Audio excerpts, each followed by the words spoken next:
Hi everybody, Ian Bremmer here, and around your world in 180 seconds, I have your questions lined up on my phone, and we're ready to go. Number one, why hasn't the United Nations insisted on military observers in Gaza? Well, the United Nations doesn't really insist on things, and when they do, it's usually symbolic, like they insist that humanitarian aid needs to get into Gaza, and it doesn't happen, or they insist that there need to be protections for the Palestinian civilians, or that the Hamas needs to release all of the illegally held hostages, and it doesn't go anywhere. So you can insist all you want. Also keep in mind the Security Council would be vetoing that sort of thing because the U.S. has a veto, and they continue to use it on most Israel-Palestine related resolutions. What specific demands are being voiced by campus protesters at institutions such as Columbia and Yale?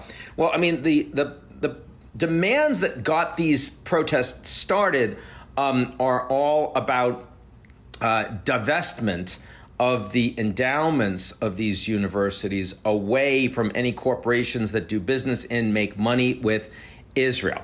And because of the view that the Israeli war in Gaza is wrong, the student protesters call it a genocide, and that they want to end that. We've seen that kind of demand in Europe across the board, not as much in the United States, at least not to this degree.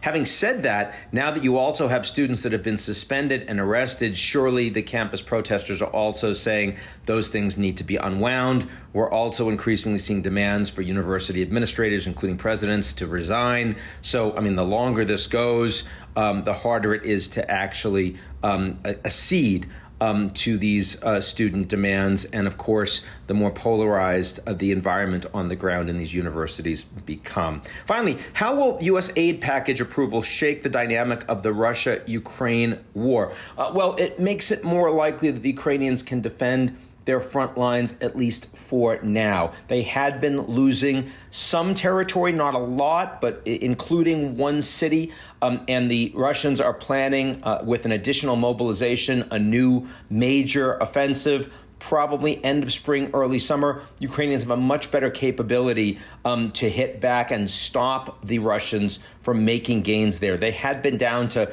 about 20% of the ammunition and artillery being fired against Russia that the Russians were firing against Ukraine. This brings that back to parity through that offensive. What does this mean for 2025?